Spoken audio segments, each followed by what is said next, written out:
capítulo 10,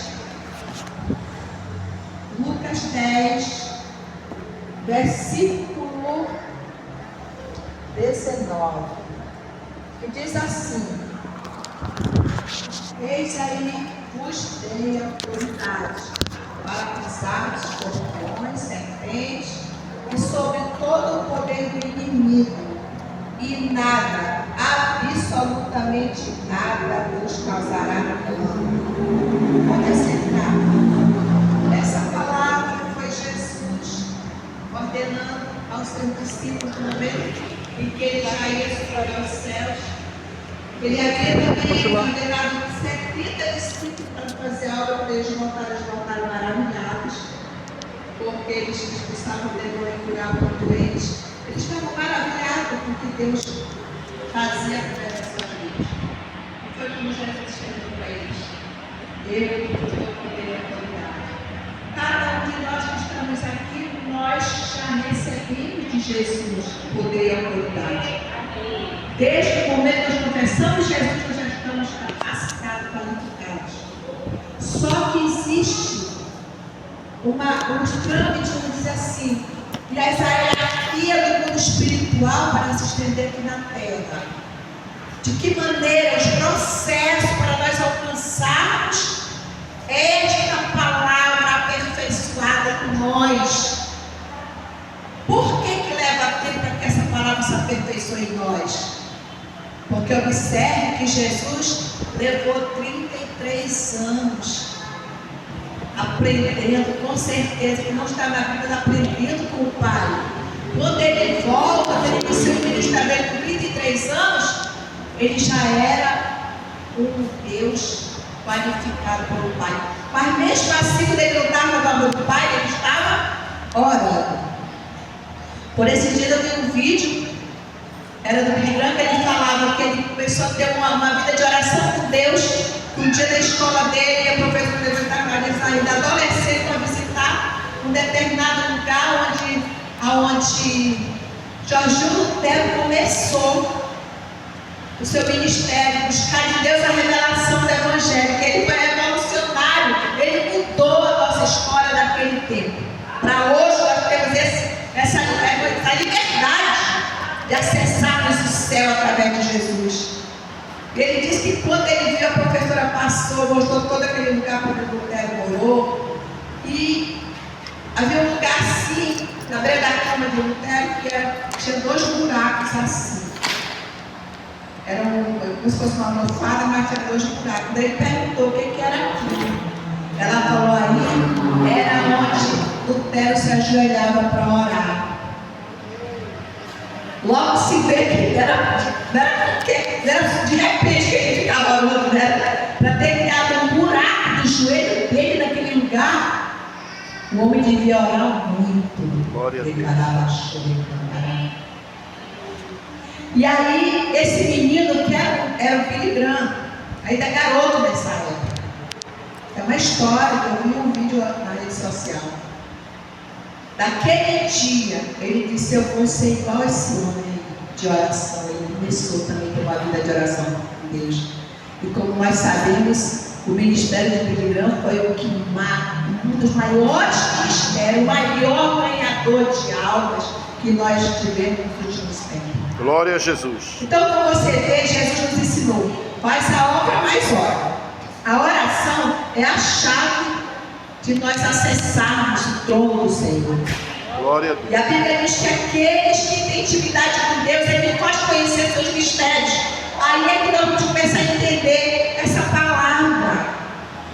Que Ele nos deu poder e autoridade. Sim, Ele nos deu, mas a gente quer expulsar o demônio. Que sacrifício com quem consegue expulsar o demônio? É porque nós precisamos acessar essa autoridade com aquele que é o dono da autoridade que Ele nos delegou aqui na terra. Eu não sabia que Deus tinha um ministério tão glorioso para a minha vida. Mas eu consigo entender mais um pouquinho. Quando eu tinha 4 anos de idade, olha para aquele meu trabalho. Eu nasci lá no evangélico. Mas com 4 anos de idade, a minha mãe estava morrendo com uma hemorragia de um aborto lá no interior de Beruí. E eu chamei meus três irmãos para orar pela nossa mãe. Nosso pai estava na lavoura, ele trabalhava na lavoura. Né? Nós entramos no mosquiteiro e nós oramos pela nossa mãe. E a minha mãe depois conta que ela disse que já estava muito distante. E ela ouviu aquela voz que dizia: Carmen, volta que teus filhos estão te chamando de volta. Minha mãe ia morrer naquele dia. E naquela tarde, Deus curou nossa mãe e nos batizou com o Espírito Santo. Glória a Jesus. Quando meu pai chegou no roçado, que viu aquela coisa sobrenatural, ele foi orar. Meu pai era um homem de oração. Deus falou para ele: todos os teus filhos, essa daí é uma escolhida por mim. Aleluia. No meu tempo eu vou capacitar ela e vou usar ela de uma maneira sobrenatural. Cuida dela, ora muito por ela. Com 12 anos de idade, fui para Manaus estudar, que lá não tinha mais estudo. Fui morar na casa de uma tia que não era evangélica, aí vocês imaginam, né? Minhas primas tudo sem ser evangélica. Eu me distanciei dos caminhos do Senhor. Com 38 anos, eu já estava numa depressão que não tinha mais cura, não tinha mais jeito. Foi quando eu voltei para Jesus. E aí começou tudo, vamos dizer, do zero novamente com Deus. Mas o chamado estava lá. A palavra liberada estava em mim. Mas era necessário eu ter o acesso através da oração, da busca, para eu ser então capacitada, já, vamos dizer, desenvolvida aqui nesse meio físico. Quando o pastor falou do mundo espiritual, o mundo espiritual é tão real quanto esse mundo que nós estamos aqui. Tudo que nós fazemos, falamos, sai daqui e entra lá. Entrando lá, gera um fruto, seja bom ou ruim, volta. Então, vou iniciar meu testemunho. Quando, olha só, assim que meu esposo faleceu em 2003, porque quando eu voltei para Jesus, eu não voltei de brincadeira. Foi uma coisa tão sobrenatural que eu senti no meu ser, que eu não queria outra coisa que não fosse estar na presença do Senhor. E como eu era casada com um judeu, vocês imaginam, né?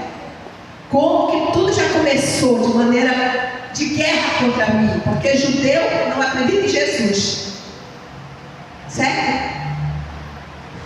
Então as batalhas travadas começaram dentro da minha casa, com meu marido, um homem tão maravilhoso, um esposo tão maravilhoso.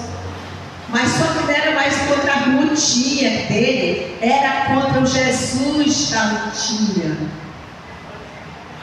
E aí começou toda aquela batalha. E eu me lembro que porque os judeus eles celebram a Páscoa, mês de setembro, é a maior festa que eles fazem, onde toda a comunidade estão juntos. Foi, né? Mas meu esposo, ele era bom, ele era maravilhoso, que ele dizia que ninguém podia saber que eu tinha virado protestante. E ele me ajudava, ele encobria os judeus que eu era protestante. Era tipo assim, aquela crente anônima, mais ou menos. Igual aqueles que estão na faculdade, ninguém sabe que ele é crente. Está no trabalho, lá no trabalho, ninguém sabe que ele é crente.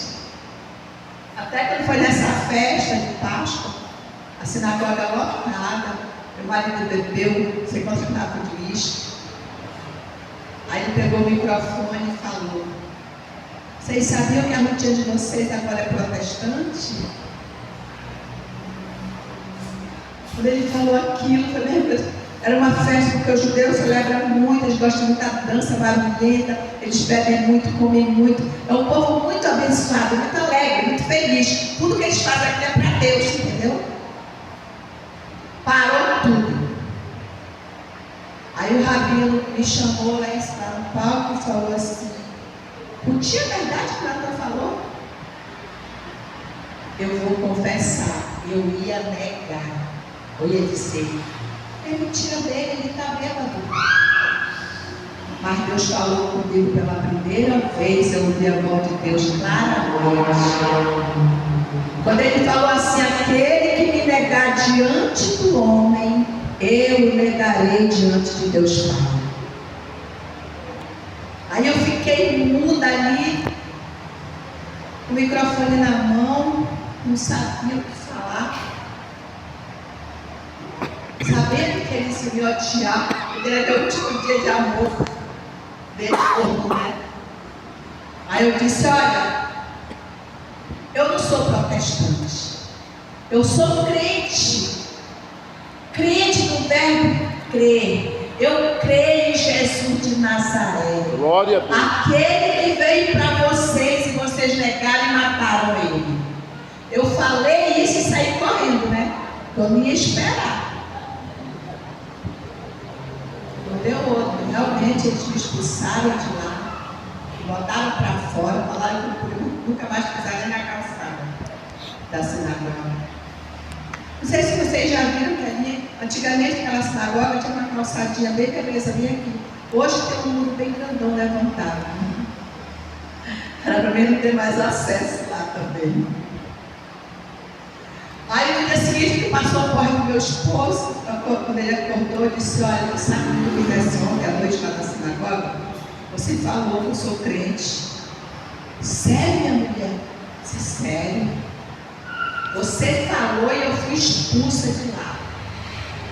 Não posso mais nem pisar lá. Aí não brinca. Eu digo, verdade. Pegou o telefone, ligou para o rabino, que era primo dele. Perguntou a história, ele falou, verdade, né? Ninguém quer mais tua mulher aqui não, até ela bem longe. Ele falou, ok, então eu também não vou mais. E eu vou cortar o dízimo também todo ele. Aí quando ele falou isso, né, assim, não, pode vir, primo, vai trazer ela. Eu continuei frequentando ali, só que já era diferente. Eu botava minha mão lá de cima, que as mulheres não podem sentar junto com os homens. Eu ficava ministrando bem baixinho. Senhor, como te peço tudo bem, te cobra a atenção deles. Glória a Jesus, aleluia. Eu ficava ministrando, orando ali baixinho, pedindo para o Senhor ali operasse na vida daquelas pessoas, porque elas são tão tementes a Deus que não reconheceram ainda Jesus. Hoje, para a glória de Deus, pastor, eu vejo quanto já tem judeu convertido. Glória a Deus. São as nossas orações que o Senhor ouve e atende no tempo dele. Glória a Deus. E aí, era aquela guerra toda comigo e meu esposo, quando em 2013 ele faleceu, aí eu procurei congregar, porque é importante você estar numa igreja congregando, é importante você ter o sacerdote na igreja com a autoridade de Deus sobre você. Para quê? Para orar para você, ministrar sobre você, suas finanças, sua saúde, sua família, e assim Deus vai dando crescimento. E foi exatamente logo depois que nós fomos com meu esposo, eu estava congregando em 2012, eu já era diaconisa levantada na igreja, uma bênção de Deus, meus pastores me discipularam, eu fui congregar. Só tive eles de pastores, nunca troquei de pastores, porque eu entendi com o Espírito Santo que aonde Deus nos coloca, Ele só nos tira dali para fazer a diferença depois. Não para a gente ficar indo de igreja, ministério, porque isso daí nunca vai encontrar uma igreja perfeita, um prédio, um povo perfeito, porque essa terra é terra de pessoas imperfeitas, só tem um que é perfeito, que é Jesus. Quando nós olhamos para Jesus, aí sim, aonde a gente congrega, não vai dar diferença, porque é Jesus que faz a diferença em nós.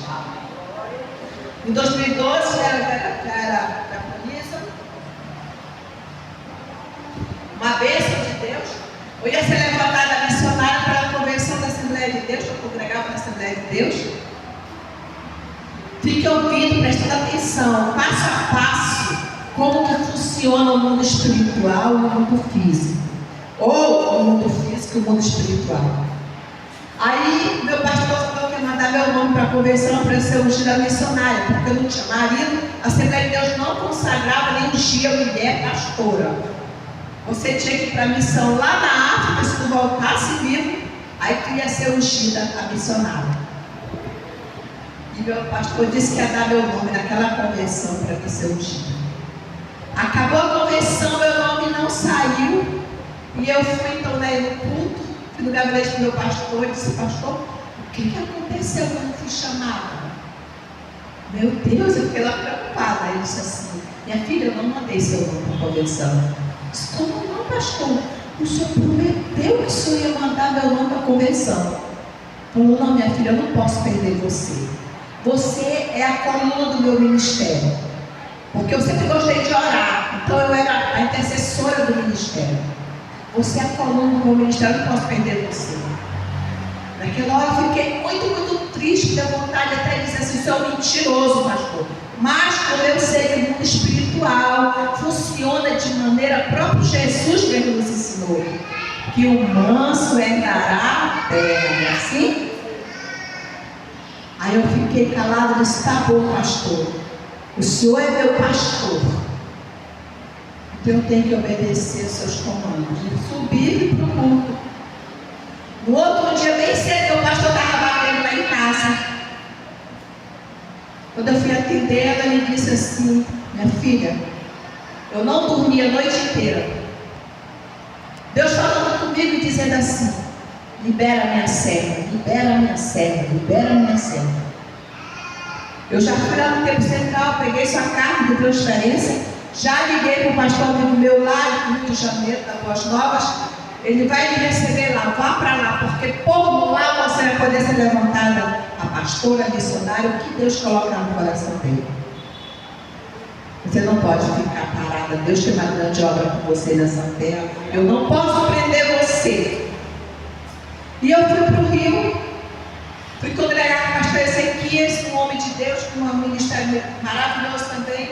E ali nós começamos a construir, eu comecei a ganhar almas, comecei a levantar igrejas com ele, para preparar para a minha ordenação, né, no final do ano. Olha como é que são as coisas.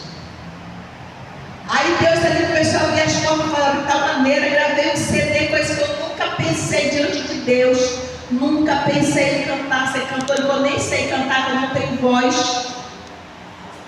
Mas aonde eu ia pregar, o Senhor falava profeta, vai gravar um CD, não sei o que. E eu disse, meu Deus, esse povo daqui é tudo doido. Nunca cantei para aquele negócio. E foi assim, até que uma certa vez, eu de ministrar, o pastor, um senhor assim me esperando, né, saiu, quando eu desci, ele falou, a senhora vai gravar um CD, eu falei, sabia? Eu falei, pois é, já falaram tanto aqui, mas eu vou ser sincero, eu não sei cantar, nunca pensei em ser cantora, nem tenho voz.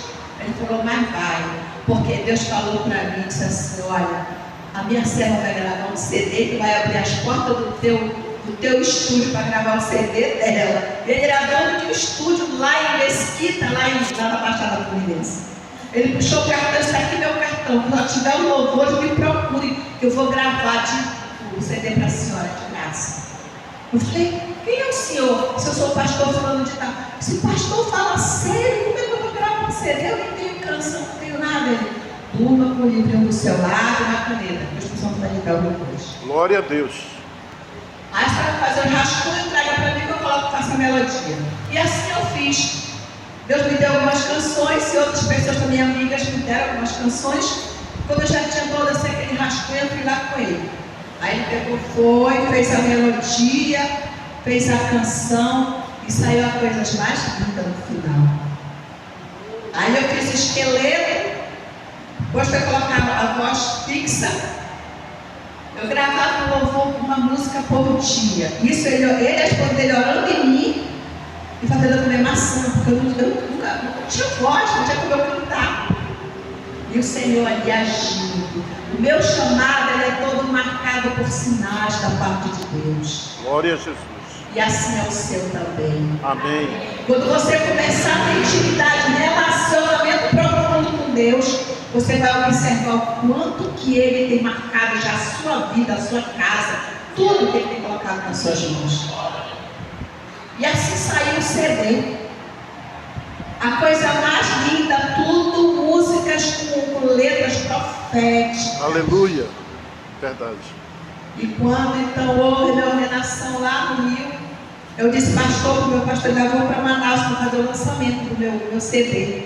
Era canção linda, mas não cantava nada. Mas o CD estava linda nas músicas. E quando eu chego aqui em Manaus, isso foi de mais ou menos agosto ou setembro, eu levei na Boas Novas para tocar na lá no estúdio da Rádio Boas Novas, mas estourou mesmo assim as canções, porque eram lindas mesmo, são lindas. E aí eu era chamada para cantar nas igrejas, era tudo tão engraçado, que eu não sabia nem a canção, eu não sabia decorar as minhas canções. Eu cantava na igreja olhando no dar só a letra que saía, entendeu? Para você ter noção, quando Deus quer fazer algo com você, não adianta ninguém tentar impedir. E nesse período, quando eu cheguei aqui em Manaus, ia ter uma grande convenção de unção de apóstolo, pastor lá no emprego da época. E o apóstolo tinha contratado a Fernanda Abum para ir cantar no espetáculo dele, no show dele, lá no evento dele. E ela cancelou com ele já na semana do evento. E um pastor amigo meu que me conhece o apóstolo, falou assim: rapaz, chama a pastora Ruth, uma amiga minha que acabou de chegar do Rio, você é linda, mulher, canta muito, uma mulher de Deus, só para fazer o meu filme com o apóstolo lá, sabe? Pega aqui o contato dela, liga para ela, chama ela para o seu evento, que vai assim ser uma bênção. Aí esse apóstolo me liga. Ele fala assim: olha, pastora Ruth, sim, senhor. É verdade que a senhora gravou um CD no Rio de Janeiro? Eu disse: sim, senhor. É verdade que a senhora canta muito? Eu disse: não, sim, senhor. Aí ele: não canta? Você conhece o pastor da Ramos? Conheço. Foi ele que falou. Ele disse que é seu amigo, falou: você canta muito. Isso é porque ele é meu amigo, por isso que ele falou isso, senhor. Aí ele contou a história dele, ele falou assim: olha, eu vou te contratar para o meu evento. Tu tivesse falado que cantava muito, eu não ia te chamar. Mas como tu falou que não canta nada, Deus vai te honrar. Aí assim ficou, ele me contratou. Na sexta-feira ele mandou a equipe dele me buscar em casa, para lá, para a Fé da Eva. No sábado ele deu seminário de apostolado. No domingo de manhã ele foi começar a unção. Ele falou: a senhora fica bem aqui, a cada curtindo no palco. Quando eu terminar de ungir o último, você entra com ele. Agora eu vou te contar como é que Deus trabalha. Porque antes disso de eu gravar esse CD vida, lá no show, eu tinha ficado muito doente. Eu fui tomar aquela vacina H1 e fiquei muito doente, tendo febre. E a minha filha dizia que era a reação da vacina. Uma semana eu estava com febre, eu não tinha mais força, não comia nada. Eu senti que eu ia morrer naquele dia, porque eu estava muito fraca. Eu peguei a minha CNH e o cartão do plano de saúde. Chamei o táxi, fiquei sentada, abri a porta um pouquinho para os meus táxis chegarem. Vocês acreditam que eu comecei a ouvir coisa na minha mente? A minha mente foi virando assim uma coisa tão horrível, que eu estava escutando voz, escutando tanta coisa, e eu perdendo minhas forças, eu vou desmaiar. E eu ali, meu Deus, rapidamente, quando eu vi, eu estava no mundo espiritual, minha mente. Quando eu vi, eu estava entrando como se fosse no inferno. Eu comecei a lutar com o diabo não, com os demônios, eu comecei a lutar, eu gritava, eu pensava na minha mente: eu acabei de morrer e não estou salva, estou indo para o inferno. Porque parte do princípio, se a gente morre com Jesus, o que a gente pensa? E vem um anjo nos recolher para Jesus, né? Agora, só vê demônio e pensa o quê? Eu estou no inferno. E começou aquela luta, e eu gritava, chamava por Jesus, e eu pedia eu dizia: Deus, eu sempre fui para o inferno, eu morri, estou indo para o inferno, me dá só mais uma chance, por favor, me dá só mais uma chance.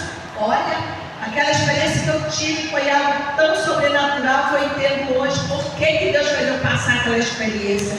Foi para eu ter o amor que eu tenho, uma alma para Jesus, porque você morrer sem Jesus e saber que tem que ir para o inferno é uma coisa que você faz, qualquer coisa para Deus te tirar daquele inferno. E eu clamando, fazendo tanta promessa para Jesus, se ele me desse uma segunda chance. Na minha mente eu sabia por que eu estava descendo para o inferno. Eu estava numa batalha travada com minhas filhas, nem falar com elas eu falava. Eu estava muito magoada com minhas filhas, porque todas casaram e foram cuidar da vida delas, e eu entendia que elas tinham que cuidar de mim na minha velhice, achou que ficar comigo, entendeu?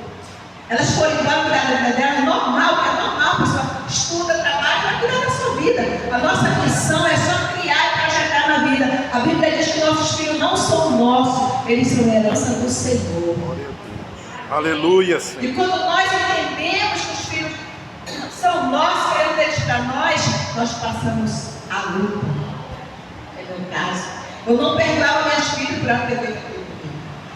E naquele momento eu sabia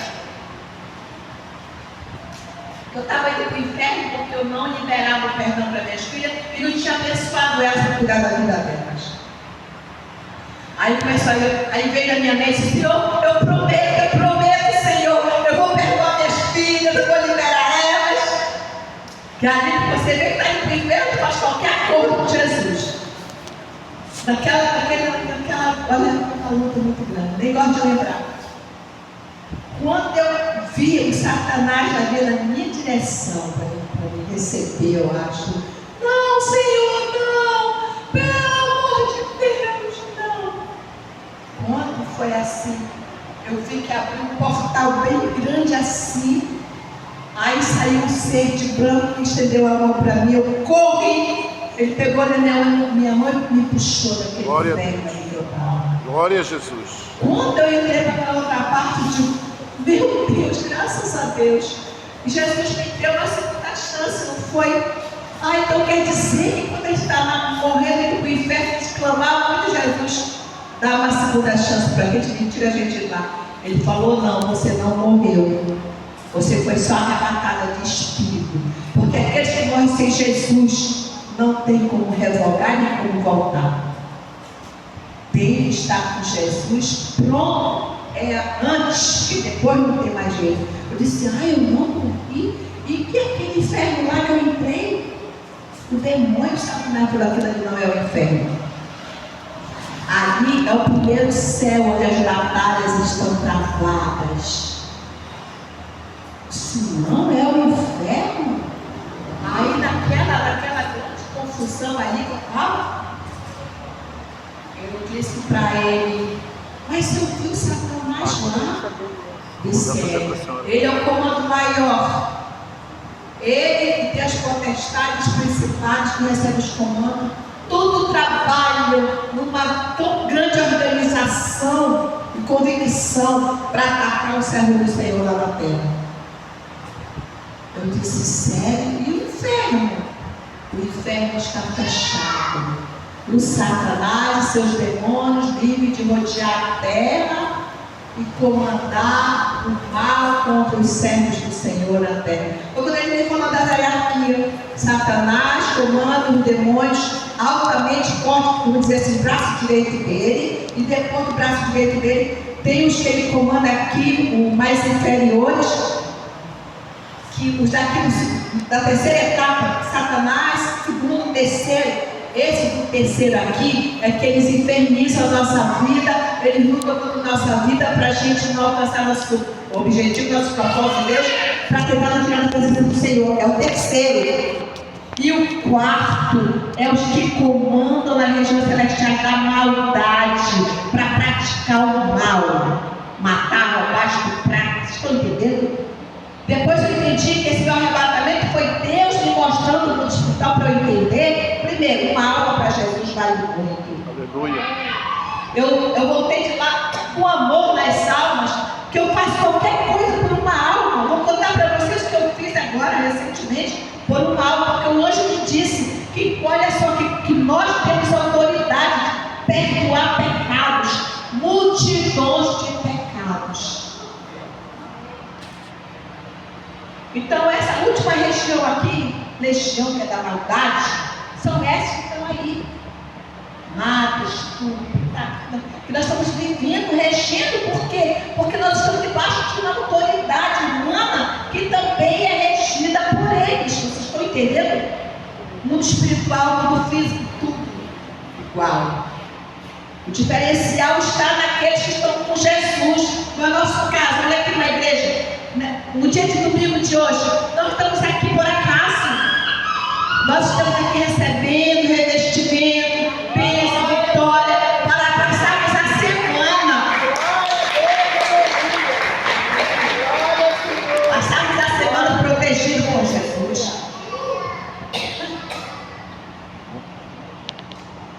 Porque assim como Acho que o ventilador está fazendo o inimigo faz todas essas maldades para tentar nos prejudicar, as milícias também dos anjos do Senhor estão guerreando em nosso favor também.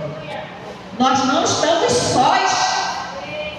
O anjo disse, então, assim como os demônios são ordenados com os servos do Senhor, Deus ordena também o exército contra eles. Aí por isso que a batalha é travada.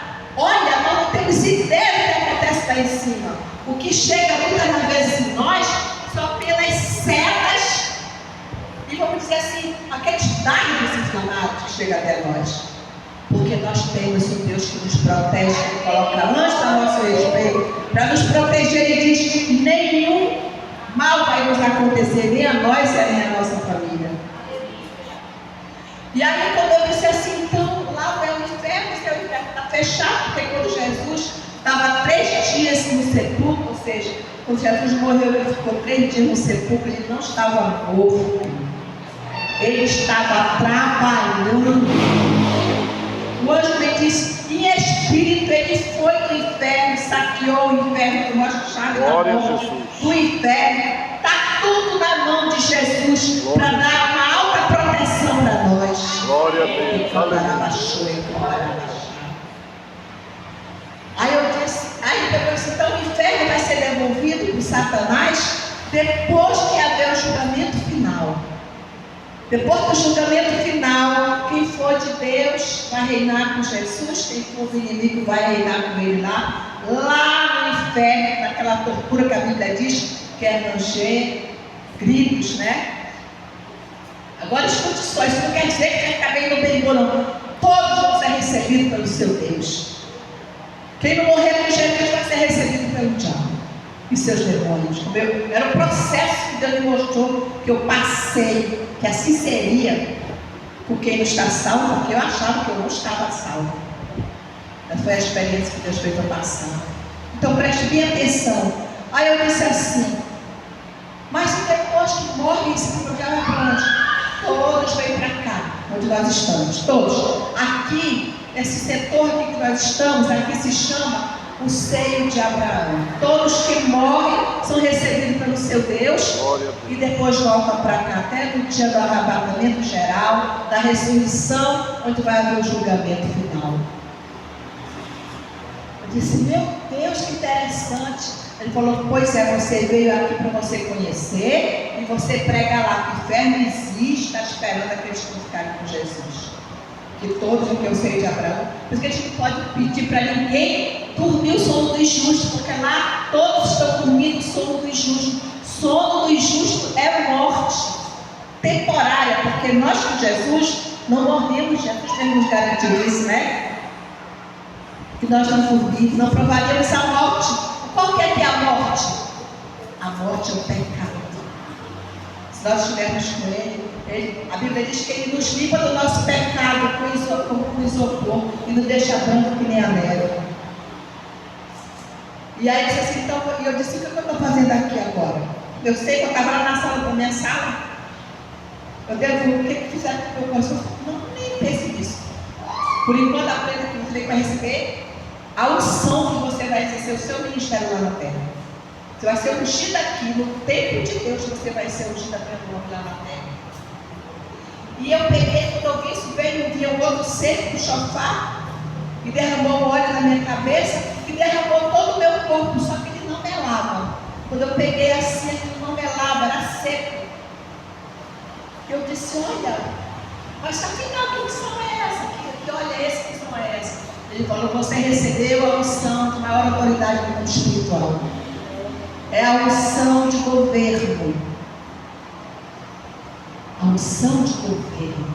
E eu, meio assim, sem entender nada. O que eu vou fazer com isso? Para que é isso? Será? Né? Pensando só comigo. Se agora você já conheceu aqui o primeiro, o segundo, o céu, agora você vai conhecer o terceiro, que é onde está a Nova Jerusalém. Eu vou com esse pai. Aí ele abriu, fez assim um ato, abriu aquele portal. Aí eu vi a Nova Jerusalém com Jesus bem na porta. Assim que eu passei pelo primeiro céu e Satanás estava lá para receber, Ele achava que ele ia botar a mão em mim, porque ele achava que eu era uma das tais dele, né?